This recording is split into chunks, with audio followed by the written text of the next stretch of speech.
Hi all, welcome to Eduooz Academy. So ഇന്ന് നമ്മൾ നോക്കാൻ പോകുന്നത് ട്രീറ്റ്മെന്റ് ഓർഗനൈസറിൽ വരുന്ന ജനറ്റിക് സെല്ലിലെ സ്ട്രക്ചർ ഓഫ് DNA കുറിച്ചാണ്. ഓക്കെ, ജസ്റ്റ് ഒരു ഇൻട്രൊഡക്ഷൻ ആണ് structure of DNA. Okay, so നമുക്കൊക്കെ ഭയങ്കര ക്യൂരിയസ് ആയിട്ടുള്ള കാര്യമാണല്ലേ ഈ DNA എന്ന് പറയുന്നത്. സോ നമ്മൾ ജനിക്കുന്ന ആ ഒരു ടൈം തന്നെ നമ്മുടെ ശരീരത്തിൽ നമ്മളെ സെൽസിൽ കോഡ് ചെയ്ത ഒരു കാര്യമാണ് ഈ DNA അല്ലെ. നമ്മളെ എന്താണ് ഫോണില് നമ്മുടെ കാര്യങ്ങളൊക്കെ നമ്മൾ സ്റ്റോർ ചെയ്ത് വെക്കൂലേ, ഫീഡ് ചെയ്ത് വെക്കൂലേ. സോ അതുപോലെ നമ്മൾ ജനിക്കുമ്പോൾ നമ്മളെ സെൽസിന്റെ ഉള്ളിൽ എന്ന് വെച്ചാൽ എവിടെയാ, ന്യൂക്ലിയസിൽ അല്ലെ. നമ്മുടെ ന്യൂക്ലിയസിൽ നല്ല വെൽ പ്രിസർവ്ഡ് ആയിട്ട് അങ്ങനെ സ്റ്റോർ ചെയ്ത് വെച്ചിട്ടുള്ള കാര്യമാണ് ഈ DNA എന്ന് പറയുന്നത്. ഓക്കെ, ഈ DNA ശരിക്കും കോഡ് ചെയ്ത് വെച്ചിട്ടില്ലേ അല്ലെ, നമ്മളെ കോഡിങ്ങും കാര്യങ്ങളൊക്കെ. സോ ഇതിന്റെ എന്താണ് ഒരു പ്രൊഡക്റ്റ് എന്ന് പറയുന്ന പോലെ അതിന്റെ ഒരു റിയാക്ഷൻ അല്ലെങ്കിൽ ഒരു പ്രൊഡക്റ്റ്, അതിന്റെ ഒരു സ്വഭാവം കാണിക്കുന്നതാണ് ശരിക്കും ആക്ച്വലി നമ്മൾ ആ ഒരു മോർഫോളജി, നമ്മളെ ക്യാരക്ടറും കാര്യങ്ങളൊക്കെ ഈ DNAന്റെ എന്താണ് ആ ഒരു റിയാക്ഷനും കാര്യങ്ങളൊക്കെ എന്ന് പറയാം അല്ലെ. ഇതിന്റെ ഒരു പ്രൊഡക്റ്റ് ആണെന്ന് പറയാം, നമ്മുടെ സ്വഭാവവും പിന്നെ നമ്മുടെ മോർഫോളജിയും കാര്യങ്ങളൊക്കെ. ഓക്കെ, സോ നമ്മുടെ പഴയ നമ്മുടെ തലമുറ, നമ്മളെ കുറെ മുന്നിലേക്കുള്ള തലമുറയുടെ കാര്യങ്ങളൊക്കെ ഇങ്ങനെ കോഡ് ചെയ്ത് സൂക്ഷിച്ചു വെച്ച കാര്യമാണ് നമ്മുടെ DNA അല്ലെ. നമ്മുടെ എല്ലാവരും ജനിക്കുമ്പോൾ നമ്മുടെ സെൽസിന്റെ ഉള്ളിൽ, നമ്മുടെ ന്യൂക്ലിയസിന്റെ ഉള്ളിൽ തന്നെ ആയിട്ടാണ് ഈ DNA ഉള്ളത്. Around 2 meter long. ഓക്കെ, ഈ വലിയ കയറ് പോലത്തെ, വലിയ 2 meter നീളമുള്ള ഒരു കയറ് പോലത്തെ ഒരു ലോങ് ആയിട്ടുള്ള ഹൈലി കോയിൽഡ് ആയിട്ടുള്ള ഡബിൾ ഹെലിക്കൽ സ്ട്രക്ചർ ആയിട്ടുള്ളതാണ് DNA. ഓക്കെ, അത് എന്താണ് ഇൻ കണ്ടൻസ്ഡ് ഫോം. ഓക്കെ, നന്നായി കണ്ടൻസ് ചെയ്ത് നല്ല എന്താണ് ആ ഒരു ചെറിയ നമ്മളെ ന്യൂക്ലിയസ് പറഞ്ഞാൽ എന്താണ് ഒരു 10 micrometer ലോങ് മാത്രമാണ് നമ്മുടെ ന്യൂക്ലിയസ് എന്ന് പറയുന്നത്. സോ അതിൻ്റെ ഉള്ളിൽ ഹൈലി പ്രിസർവ്ഡ് ആയിട്ട് നല്ല കണ്ടൻസ്ഡ് ചെയ്ത് വെച്ചിട്ടാണ് ഉള്ളത് നമ്മുടെ ജനറ്റിക് മെറ്റീരിയൽ ആയിട്ടുള്ള DNAന്റെ സ്ട്രക്ചറും. ഓക്കെ, അതിന്റെ എന്തൊക്കെയാണ് അതിന്റെ കമ്പണൻസും കാര്യങ്ങളൊക്കെയാണ് നമ്മൾ ഈ ക്ലാസ്സിൽ നോക്കാൻ പോകുന്നത്. So deoxyribonucleic acid is a molecule that carries the genetic instructions അല്ലെ. നമ്മള് സ്റ്റാർട്ടിങ്ങിൽ തന്നെ പറഞ്ഞു, DNA എന്ന് പറയുന്നത് deoxyribonucleic acid ആണ്. അതിലാണ് നമ്മുടെ ജനറ്റിക് ഇൻഫോർമേഷൻ അല്ലെങ്കിൽ ജനറ്റിക് ഇൻസ്ട്രക്ഷൻസും കാര്യങ്ങളൊക്കെ സ്റ്റോർ ചെയ്തത്. എ പോളിമർ ഓഫ് ന്യൂക്ലിയോടൈഡ് ആണ് അല്ലെ. എന്താണ് ന്യൂക്ലിയോടൈഡ്സ്, കുറെ ന്യൂക്ലിയോടൈഡ്സ് കൂടി ഉണ്ടാക്കിയിട്ടാണ് എന്ത് പ്രൊഡക്റ്റ് നമുക്ക് കിട്ടുന്നത്, DNA എന്ന് പറയുന്ന പ്രൊഡക്റ്റ് കിട്ടുന്നത്. So A polymer of nucleotide എന്ന് പറയാം. That is found in all living organism. എല്ലാ ലിവിങ് ഓർഗാനിസത്തിലും എന്തുണ്ട്, അവരതായ ജനറ്റിക് മെറ്റീരിയൽസ് ഉണ്ട്. That is found in cells of all living organism. So DNA contains all the genetic information that makes you who you are. Okay, നമ്മൾ എന്താണോ അത് അതിന്റെ ഇൻഫോർമേഷൻസും കാര്യങ്ങളും അല്ലെ. ഞാൻ പറഞ്ഞു, നമ്മൾ അതിന്റെ പ്രൊഡക്റ്റ് ആയിട്ടാണ് നമ്മുടെ സ്വഭാവവും നമ്മളെ മോർഫോളജിയും കാര്യങ്ങളൊക്കെ ഉള്ളത് അല്ലെ. DNAന്റെ ആ ഒരു എന്താണ് അതിന്റെ ഒരു പ്രൊഡക്റ്റ് കാണിക്കുകയോ ചെയ്യുന്നത്, അതിന്റെ ഒരു സിമ്പിള് കാണിക്കുകയോ ചെയ്യുന്നല്ലേ. നമ്മുടെ DNA എന്താന്ന് അതാ കാണിക്കുകയോ ചെയ്യുന്നത് പുറത്തേക്ക്, നമ്മുടെ മോർഫോളജിക്കലും പിന്നെ നമ്മുടെ ക്യാരക്ടർ വഴിയും. So Miescher discovered nuclein. Okay, that is DNA was discovered by Miescher in 1869. പഠിച്ചു വെക്കേണ്ട കാര്യമാണ്. Miescher discovered nuclein, that is DNA, in the cells from pus in 1869. Pus cells എന്നായിരുന്നു ആദ്യം കണ്ടുപിടിച്ചത്. Then James D. Watson and Francis Crick are the co-originators of double helix model of DNA. നമ്മളെ DNA എന്ന് പറഞ്ഞാൽ double helix model ആണ്. So that was എന്താണ് discovered by James D. Watson and Crick. Okay, so Watson and Crick എന്ന് പഠിക്കാം. James D. Watson and Francis Crick. Okay, നമ്മുടെ DNA double helix മോഡലാന്ന് പറഞ്ഞത്. And the DNA അല്ലെങ്കിൽ the ന്യൂക്ലിൻ എന്ന് പറയുന്നത് discovered ചെയ്തത് മീഷർ ആണ്. സോ അത് പഠിച്ചു വെക്കുക, ഇയറും പഠിച്ചു വെക്കുക, 1869. സോ നിങ്ങൾക്ക് ഇവിടെ കാണാം ന്യൂക്ലിയസ് അല്ലെ, നമ്മുടെ സെല്ലിന്റെ nucleus, the core of the cell എന്നൊക്കെ പറഞ്ഞാൽ നമ്മുടെ ന്യൂക്ലിയസ് ആണ്. So the nucleus double membrane bound ആയിട്ടുള്ള ന്യൂക്ലിയസിൽ എന്തുണ്ട്, ക്രോമസോംസ് ഉണ്ടല്ലേ. സോ നമ്മൾ ക്രോമസോംസ് ഫർദർ ആയിട്ട് കണ്ടൻസ് ചെയ്തിട്ടാണ് ക്രൊമാറ്റിൻ ആയി മാറുന്നത്. ഞാൻ പറഞ്ഞു ഇൻ ദ കണ്ടൻസ്ഡ് ഫോമിലാന്നുള്ളത്, നല്ല കണ്ടൻസ്ഡ് ആയിട്ടുള്ള ഫോമിലാന്നുള്ളത്. സോ ദാറ്റ് ഈസ് ദ എന്താ ക്രൊമാറ്റിൻ എന്ന് പറയും. ഓക്കെ, സോ അതിൽ കുറച്ചുകൂടിയും ലൂസ് ഫോം നമ്മൾ ക്രോമസോംസ് എന്ന് പറയും. So the chromosomes that is around 2 meter long. So ഈ ക്രോമസോംസിൽ എന്തുണ്ട്, ഈ 2 മീറ്റർ ലോങ് ആയിട്ടുള്ള ക്രോമസോംസിന് ആക്ച്വലി നമ്മുടെ DNA ഒക്കെ 2 മീറ്റർ ലോങ് ആണ്. സോ ഇതിന് ആ ഒരു ചെറിയൊരു 10 to 20 മൈക്രോമീറ്റേഴ്സ് ലോങ് ആയിട്ടുള്ള DNA ആ ഒരു സൈസിൽ നമുക്ക് അക്കോമഡേറ്റ് ചെയ്യാൻ പറ്റില്ല അല്ലെ. സോ ഇതിൽ എന്താണ്, നമ്മൾ ഹിസ്റ്റോൺസ് ഒക്കെ വെച്ചിട്ട് അതിനെ നല്ല ടൈറ്റ് ആയിട്ട് വൗണ്ട് ചെയ്യും. ഓക്കെ, അതിനെ നന്നായി ടൈറ്റ് ആയിട്ട് നമ്മൾ വൗണ്ട് ചെയ്തിട്ടാണ് നമ്മൾ ആ ചെറിയ ഒരു 10 to 20 മൈക്രോമീറ്റർ ലോങ് ആയിട്ടുള്ള സൈസിലുള്ള ന്യൂക്ലിയസിന്റെ ഉള്ളിൽ നല്ല ഹൈലി പ്രിസർവ്ഡ് ഫോമിൽ വെക്കുന്നത്. ഓക്കെ, സോ അതിന്റെ എന്താണ് പാക്കേജിങ്ങും കാര്യങ്ങളൊക്കെ നമ്മൾ പറയുന്നതായിരിക്കും. സോ നിങ്ങൾക്ക് ഇവിടെ double helical model of DNA കാണാം. That was discovered by Watson and Crick. Okay, Watson and Crick model ആണ് double helix membrane, double helix bound DNA. Okay, പിന്നെ ഒന്ന് മനസ്സിലാക്കേണ്ടത് നമ്മുടെ DNA ഓക്കെ ഇങ്ങനെ സിക്സാക് മോഡലിൽ വരച്ചാലും അവരുടെ കെമിസ്ട്രി പറയുകയാണെങ്കിൽ there is a sugar. Okay, there is a pento sugar ഉണ്ട്, 1 2 3 4 5 അല്ലെ, പെന്റോ ഷുഗർ ഉണ്ട്. ദെൻ ഒരു നൈട്രോജീനസ് ബേസ് ഉണ്ട്. ഓക്കെ, നൈട്രോജീനസ് ബേസ് ഉണ്ട്, ഒരു പെന്റോ ഷുഗർ ഉണ്ട്, and a phosphate backbone ഉണ്ട്, ഒരു ഫോസ്ഫേറ്റ് ഗ്രൂപ്പും ഉണ്ട്. ഓക്കെ, സോ ഇതാണ് നമ്മുടെ ആ ഒരു സ്കെലിറ്റൽ സ്ട്രക്ചർ. ന്യൂക്ലിയോടൈഡ് എന്ന് പറയും നമ്മൾ പറഞ്ഞു അല്ലെ, DNA is made up of എന്താണ് ന്യൂക്ലിയോടൈഡ്സ് അല്ലെ, ദ പോളിമർ ഓഫ് ന്യൂക്ലിയോടൈഡ്സ് എന്ന് പറയാം അല്ലെ. സോ ഇവിടെ നിങ്ങൾക്ക് വേറൊരു ക്ലാസിഫിക്കേഷനും കൂടി കാണാം. ന്യൂക്ലിയോസൈഡ് പറഞ്ഞിട്ടും കാണാം, ന്യൂക്ലിയോടൈഡ് പറഞ്ഞിട്ടും കാണാം. ഓക്കെ, ന്യൂക്ലിയോസൈഡ് എന്ന് പറഞ്ഞാൽ പെന്റോ ഷുഗർ ആൻഡ് നൈട്രോജീനസ് ബേസ് മാത്രമാണ് എന്ത് ന്യൂക്ലിയോസൈഡ് എന്ന് പറയുന്നത്. ആൻഡ് ഫോസ്ഫേറ്റ് ഗ്രൂപ്പും കൂടി വന്നാലാണ് അതിന് നമ്മൾ ന്യൂക്ലിയോടൈഡ് എന്ന് പറയാം. ഓക്കെ, സോ ഈ ഒരു ക്ലാസിഫിക്കേഷൻ ന്യൂക്ലിയോസൈഡ് ന്യൂക്ലിയോടൈഡ് എന്ന് ഒന്ന് പഠിച്ചു വെക്കണം. ഓക്കെ, സോ ഇതിന്റെ ആ ഒരു സ്കെലിറ്റൽ സ്ട്രക്ചറും ഒന്ന് പഠിച്ചു വെക്കുക.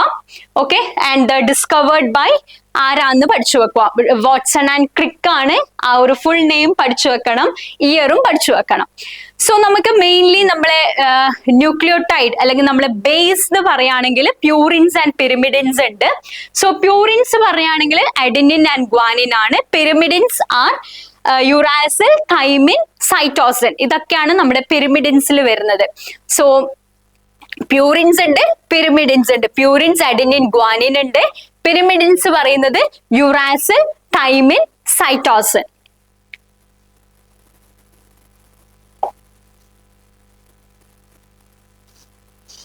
സോ DNA എപ്പോഴും അഡിനിൻ, തൈമിൻ, ഗ്വാനിൻ, സൈറ്റോസിൻ ആയിരിക്കും ഉണ്ടാവുക. ഓക്കെ, RNA നമ്മൾ പറഞ്ഞല്ലേ, RNA സിംഗിൾ സ്ട്രാൻഡ് ആയിട്ടുള്ള RNA എപ്പോഴും എന്തായിരിക്കും adenine, guanine, cytosine and thymine is replaced by uracil. Okay, uracil ആയിട്ട് റീപ്ലേസ് ചെയ്യും. So this thymine. സോ ഇതാണ് നമ്മുടെ DNA RNA വരുന്ന ബേസസ്. ഓക്കെ, ബേസസിന്റെ പേര് പഠിച്ചു വെക്കുക. Adenine, thymine, guanine, cytosine for DNA. RNA വരുമ്പോ എന്താണ് അഡിനിൻ, ഈ തൈമിൻ ഉണ്ടാവില്ല. In the place of thymine ആരായിരിക്കും ഉണ്ടാവുക, യുറാസിൽ ആയിരിക്കും ഉണ്ടാവുക. Then guanine and cytosine. So അതാണ് അതിലെ ഒരു ഡിഫറൻസ് പറയുകയാണെങ്കിൽ. So function of DNA. Okay, എന്താണ് ഫങ്ഷൻ ഓഫ് DNA? സോ ഇത് നമുക്കറിയാം, ഇറ്റ് പ്രൊവൈഡ്സ് ജെനറ്റിക് ഇൻഫോർമേഷൻ അല്ലെ. പ്രോട്ടീൻ സിന്തസിസിന് വേണ്ടിയിട്ടുള്ള ജെനറ്റിക് ഇൻഫോർമേഷനും കാര്യങ്ങളൊക്കെ പ്രൊവൈഡ് ചെയ്യുന്ന ആളാണ് DNA. So it codes for a protein which are important for the metabolic and structural function of a cell. ഞാൻ പറഞ്ഞു നമ്മുടെ സെല്ലൊക്കെ ഈ ഒരു ആക്ടിവിറ്റിയിൽ ഇൻവോൾവ് ആണല്ലേ. എന്ത് പ്രോട്ടീൻ സിന്തസിസ്, ഫൈനൽ പ്രൊഡക്റ്റ് ആയിട്ടുള്ള പ്രോട്ടീൻ സിന്തസിസിനെ ഉണ്ടാക്കലാണ് ഈ നമ്മളെ സെൽസിലുള്ള ആൾക്കാരുടെ ജോലി അല്ലെ. So that transmits genetic information to next generation. So next generation അല്ലെങ്കിൽ നെക്സ്റ്റ് സെൽസ് അല്ലെങ്കിൽ നെക്സ്റ്റ് നമ്മുടെ സെൽസ് എപ്പോഴും റിന്യൂ ചെയ്തുകൊണ്ടേ നിൽക്കുന്നുണ്ട്. സോ നെക്സ്റ്റ് സെല്ലിലേക്ക് അല്ലെങ്കിൽ നെക്സ്റ്റ് ജനറേഷനിൽ വേണ്ട ഇൻഫോർമേഷനും കാര്യങ്ങളൊക്കെ അങ്ങ് ജനറേറ്റ് ചെയ്ത് കൊണ്ടേയിരിക്കുന്ന ആളാരാണ്, നമ്മുടെ സെൽസ് ആണ്. നെക്സ്റ്റ് ജനറേഷനിലേക്ക് കൊടുക്കുന്നതൊക്കെ നമ്മുടെ DNA ആണ്. The same DNA is followed to the next generation, that transmits genetic information to the next generation. എന്തൊക്കെയാണ് ട്രാൻസ്മിറ്റ് ചെയ്യുന്നത്? Like information like colour of eyes, skin, ഇതൊക്കെയാണ് നമ്മുടെ നെക്സ്റ്റ് ജനറേഷനിലേക്ക് നമ്മൾ കൊടുക്കുന്നത് through DNA. Then that provides a template for its own replication and thus maintenance of genotype and for the transcription. അതായത് ഞാൻ പറഞ്ഞു DNA എന്ന് പറയുന്നത് സെൽഫായിട്ട് റെപ്ലിക്കേറ്റും കൂടി ചെയ്യുന്നുണ്ടല്ലേ. ദാറ്റ് ഈസ് റെപ്ലിക്കേഷൻ എന്ന് പറയും. സെൽഫായിട്ട് അത് വേറെ ഒരു DNA ആയി മാറുന്നുണ്ട്. സോ ദാറ്റ് ഈസ് ഒരു കറക്റ്റ് ആയിട്ടുള്ള ഒരു ടെംപ്ലേറ്റ് ഫോം ചെയ്യുന്നുണ്ട്. പ്രൊവൈഡ്സ് എ ടെംപ്ലേറ്റ് അല്ലെ, അങ്ങനെയാണ് വേറൊരു സെല്ലിലേക്ക് അത് കിട്ടുന്നത്. സോ റെപ്ലിക്കേഷൻ വഴിയാണ് സെയിം ജനറ്റിക് ഇൻഫോർമേഷൻ വേറൊരു സെല്ലിലേക്ക് കിട്ടുന്നത്. സെയിം ആ ഒരു ഫോട്ടോ കോപ്പിയാണ് അവർ കൊടുക്കുന്നത്. സോ ഇത് ടെംപ്ലേറ്റ് ആയിട്ട് ഫോം ചെയ്തിട്ടാണ് റെപ്ലിക്കേഷനും കാര്യങ്ങളൊക്കെ നടക്കുന്നത്. ഓക്കെ, സോ അത് നമ്മൾ റെപ്ലിക്കേഷൻ പറയുമ്പോൾ കൂടുതൽ മനസ്സിലാവും. So DNA structure പറയുകയാണെങ്കിൽ the DNA molecule is two spiral wrapped around each other അല്ലെ. two spirals ആണ്, that is wrapped around each other. ഇവിടെ പിക്ചർ കാണാം. So a spiral is called helix and DNA is double helix അല്ലെ. രണ്ട് spiral ഫോമിലായിട്ട് അങ്ങനെ ചുറ്റി പോകുന്നതാണ്. So രണ്ടെണ്ണം ഉള്ളതുകൊണ്ട് ഡബിൾ ഹെലിക്സ് എന്ന് വിളിക്കും. Also referred to as twisted ladder. Both the strands store the same biological information അല്ലെ. രണ്ട് സ്ട്രാൻഡും സെയിം ബയോളജിക്കൽ ഇൻഫോർമേഷൻ ആണ് സ്റ്റോർ ചെയ്യുന്നത്. So this information is replicated as the two strands separate. So ഈ രണ്ട് strand separate ചെയ്തിട്ടാണ് എന്ത് വേറെ new strand synthesize ചെയ്യുന്നത് അല്ലെ. So that is antiparallel. DNA strands are, ഈ സ്ട്രാൻഡ്സിന്റെ കാര്യം പറയുകയാണെങ്കിൽ ദേ ആർ ആന്റി പാരലൽ. അതിൽ ഒന്ന് 3' to 5' ആണെങ്കിൽ മറ്റത് 5' to 3' ആണ് അതിന്റെ പൊളാരിറ്റി പറയുന്നത്. There are two parts of DNA molecule. രണ്ട് പാർട്സ് ഉണ്ടല്ലോ. എങ്ങനെ ബാക്ക് ബോൺ ഉണ്ട്, that is running along the outside of the ladder and base sticking out sideways from the backbone. So എന്താണ് backbone ഉണ്ട്. So that is running along the outside of the ladder അല്ലെ. നമ്മുടെ നട്ടല് പോലെ അതിന് ഒരു backbone ഉണ്ട്, that which runs outside the ladder. And bases ഉണ്ട്. ബേസസ് ആണ് അവരെ ഹോൾഡ് ചെയ്ത് വെക്കുന്നത് അല്ലെ. ഏതൊക്കെ ബേസസ് ആയില്ലേ? നൈട്രോജിനസ് ബേസസ് ഏതൊക്കെയായിരുന്നു? അഡിനൈൻ, തൈമിൻ, ഗ്വാനിൻ, സൈറ്റോസിൻ അല്ലെ. അതങ്ങനെ ബേസ് പെയർ ചെയ്ത് അവരുടെ പെയർ ആയിട്ട് മാത്രമേ അവര് ബേസ് പെയറിംഗ് നടത്തില്ലോ. So there is base pairing ഉണ്ട്. Then sugar phosphate backbone ഉണ്ട്. ഓക്കെ, ദെൻ അവരുടെ പൊളാരിറ്റി പറയുന്നത് ദേ ആർ ആന്റി പാരലൽ ആണല്ലേ. 5' to 3'. വേറെ മറ്റേ ലേഡർ ആണെങ്കിൽ 3' to 5'. സോ ഓരോ സ്ട്രാൻഡും ഓരോ ടെംപ്ലേറ്റ് ആയിട്ട് ആക്ട് ചെയ്തിട്ടാണ് റെപ്ലിക്കേഷനും കാര്യങ്ങളൊക്കെ നടക്കുന്നത്. സോ ഡബിൾ ഹെലിക്സ് ആണ്, ട്വിസ്റ്റഡ് ലേഡർ ആണ്. ഇതൊക്കെയാണ് നമ്മൾ ഇതിൽ പറയുന്നത്, DNA സ്ട്രക്ചറിൽ പറയുന്നത്. സോ നിങ്ങൾക്ക് ഇവിടെ കറക്റ്റ് ആയിട്ട് കാണാം എന്താണ് ഒരു ഫോസ്ഫേറ്റ് ബാക്ക് ബോൺ ഉണ്ട്. ഈ ഒരു അല്ലെ ഫോസ്ഫേറ്റ് ബാക്ക് ബോൺ നിങ്ങൾക്ക് കാണാം ഇവിടെ. Phosphate backbone. Then base pairing നടക്കുന്നുണ്ട് അല്ലെ. ബേസ് പെയറിംഗ് എപ്പോഴും adenine always pair with thymine and guanine always pair with cytosine. DNA case പറയുകയാണെങ്കിൽ ATGC പെയറിംഗ് ആണ്. സോ അഡിനിൻ തൈമിനായിട്ടും ഗ്വാനിൻ സൈറ്റോസിൻ ആയിട്ട് പെയർ ചെയ്യുള്ളൂ. സോ അവിടെ നൈട്രോജിനസ് ബേസ് പെയറിംഗ് നടക്കുന്നുണ്ട്. സോ അവരുടെ പൊളാരിറ്റി 5' to 3' ആൻഡ് 3' to 5' ആണ് പൊളാരിറ്റി പോകുന്നത്. കുറച്ചുകൂടി ക്ലിയർ ആയിട്ട് നിങ്ങൾക്ക് ഇവിടെ കാണാം. തൈമിൻ ഉണ്ട്, അഡിനിൻ ഉണ്ട് ബേസ് പെയറിംഗില്. സോ 2 ബോൺസ് ആയിരിക്കും ഉണ്ടാവുക. അതിന്റെ ഇടയിൽ 2 ബോൺസ് ആയിരിക്കും തൈമിൻ്റെ അഡിനിൻ്റെ ഇടയിൽ കാണുന്നത്. 2 bonds. Okay, 2 hydrogen bonds. And in case of guanine and cytosine 3 hydrogen bonds ആണ് കാണുന്നത്. And there is phosphate backbone ഉണ്ട്.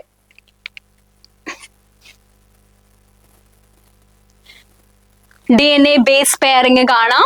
Polarity 5' to 3', 3' to 5' ആണ്.